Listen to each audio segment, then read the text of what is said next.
So we're going to start with unboxing this lightsaber. Let's see what we have in the box. Okay, so starting here, there is an instruction manual with a person I don't like very much. That's Kylo. But anyway, so we have the illustration of the model, as well as some instructions. I think there should be a more detailed instruction manual in here, so we're going to take a look at that. And it should be this right here. There we go.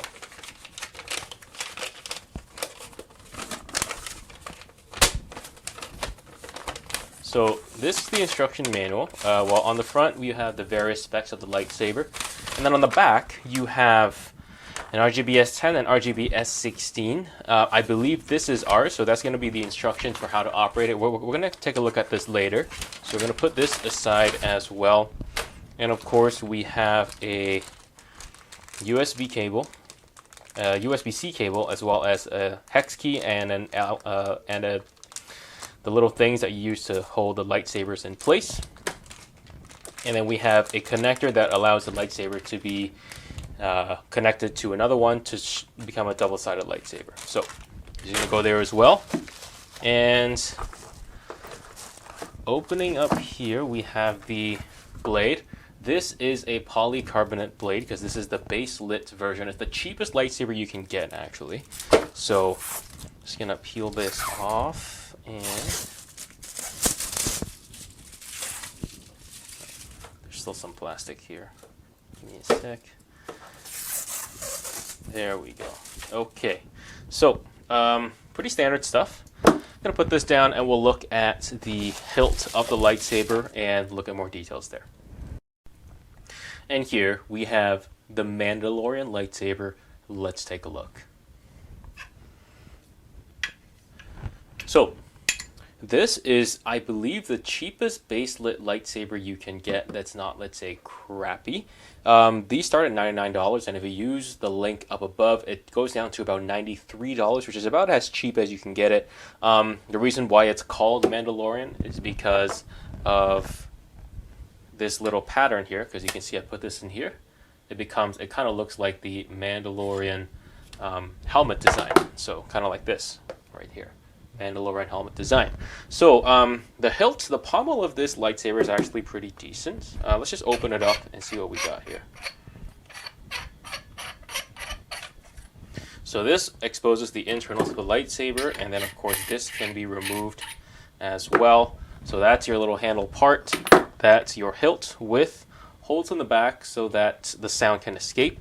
And then here you have the guts of the lightsaber. Pretty similar to the other one. You have a USB-C port here.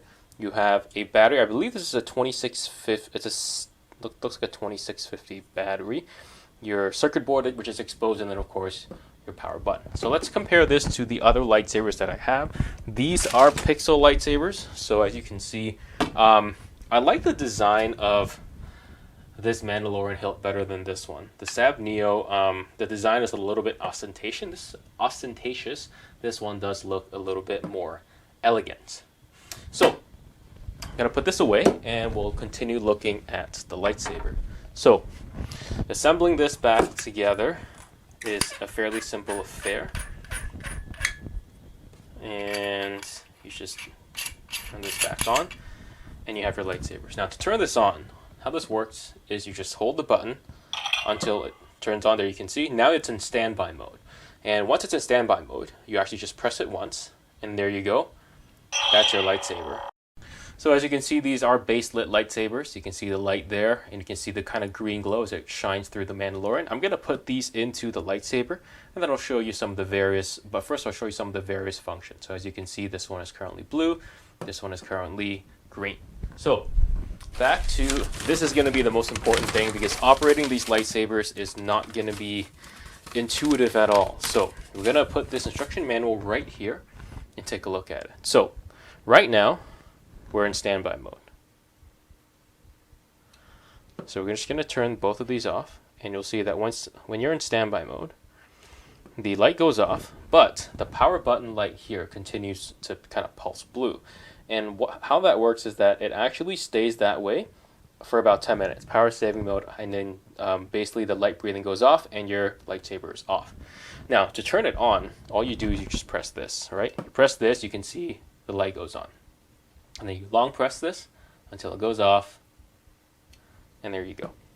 Now, in order to adjust various things, what you want to do is you're going to hold down the button until the breath or the ring basically flashes once for sound, twice for sound fonts, and 4 times for flash on clash. That's when you hit the lightsaber against each other, then basically there is a kind of flash. So I'm going to turn these back on and you're going to see it. So if I just hit it like this, there you can kind of see the light changing from blue to white. And when you're in the function of this, or when the lightsaber's on, you basically tap the button and you can see it kind of flashes there. That's your kind of blaster bolt. And then you have lockup. You hold the button until it flashes once, and you can see it's locked up like this. It's flashing very, very epilepsy inducing. Color change. You hold the button and then until the breath light flashes twice. So 1, 2, oops, 2, and now you can see I'm changing the color from green to white to red to yellow to purple to red, I believe. Purple, there we go. So there's not a ton of colors, but we'll leave it at that. So what I'm going to do is I'm going to put on the lightsaber now and I'll show you how it works. Okay, so I'm going to show you what this looks like when it's on. So there you go. So that's your baselit version. As you can see, because it's a baselit version, it's a little bit harder to see now, but it'll become more apparent later. I'm just going to take this out here. But you can see that there's the light that's blue. But basically what's going to happen is that the bottom is going to be brighter. It's a bit hard to see now because it's so dark here. But I have a pixel version which is going to be even because there's actually LEDs inside this blade here. And you're going to see the difference. So now you see the difference. See how bright this. You know what? I'm going to change it to the same color. There we go. See how bright the pixel version is compared to the baselit version, but that is to be expected because with this pixel version, you actually cannot really spar with it, but with this you can because all it is it's just a polycarbonate blade. So you can cross and you can slash and it'll still work. And now I'm going to show you a little bit about the flash on clash and the sound effects here. Okay, so that is not to say that there's a reason why I chose baselit instead of pixel. Yes, pixel looks nice, but you can't really have any fun with it. All you can do is really display it, right? Yeah, sure, like it looks nice. You know, you have a nice pixel version over here, but you can't really have fun with it. So I do recommend that if you are going to buy a lightsaber, start with a baselit one first because it is cheaper. It's only $93 with the coupon code, and you can mess around with it. So here we go. There we go. So now we have the green, and we can do a clash. So there you go. And I'm going to show you the change of colors with just one lightsaber so that it doesn't distract as much. So we have this kind of looks like pink. It looks kind of fleshy colored. And then you have orange, which is kind of rare. And you have purple, but this purple looks a little bit pale.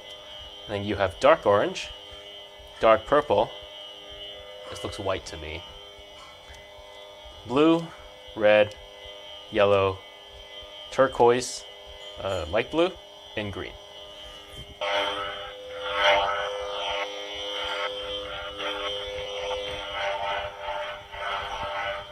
There you go. Whoops! That's because I didn't adjust it because I wanted to show you what it was like, but there you go. So, there you go.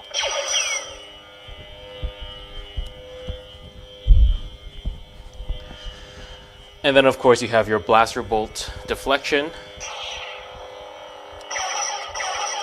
Oops. I was in color change mode. Give me a sec.